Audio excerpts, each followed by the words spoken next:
আমরা আশা করছি আগামী 4 বছরের মধ্যে সারা বাংলাদেশে এই কার্ড বিতরণ শেষ হবে ইনশাআল্লাহ। এই কৃষক কার্ড চালু করা হয়েছে। তো কালকের দিনটা ঐতিহাসিক দুই অর্থে, এক, বছরের প্রথম দিন এবং বাংলাদেশের প্রথম কৃষক কার্ড যে চালু হতে যাচ্ছে, এটা এই টাঙ্গাইলেই আনুষ্ঠানিকভাবে মাননীয় প্রধানমন্ত্রী উদ্বোধন করেন। এই কারণে আগামীকাল টাঙ্গাইলের জন্য বা সারা বাংলাদেশের জন্য এটা একটা ঐতিহাসিক। এটা হচ্ছে আমাদের 11টা ব্লক, এক একটা ইউনিয়নে 3টা ব্লক আছে। সারা বাংলাদেশের বেছে বেছে 11টা ব্লকে এই প্রোগ্রাম কার্ড দেওয়া শুরু। এটাকে আমরা বলি ফ্রি পাইলটিং।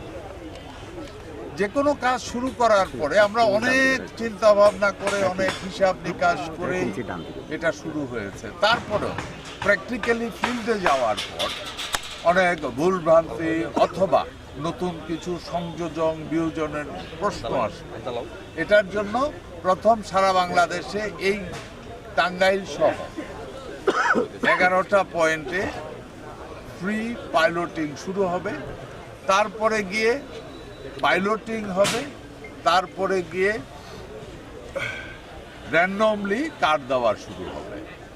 পুরা প্রজেক্ট শেষ করতে আমরা আশা করছি আগামী 4 বছরের মধ্যে সারা বাংলাদেশে এই কার্ড বিতরণ শেষ হবে ইনশাআল্লাহ।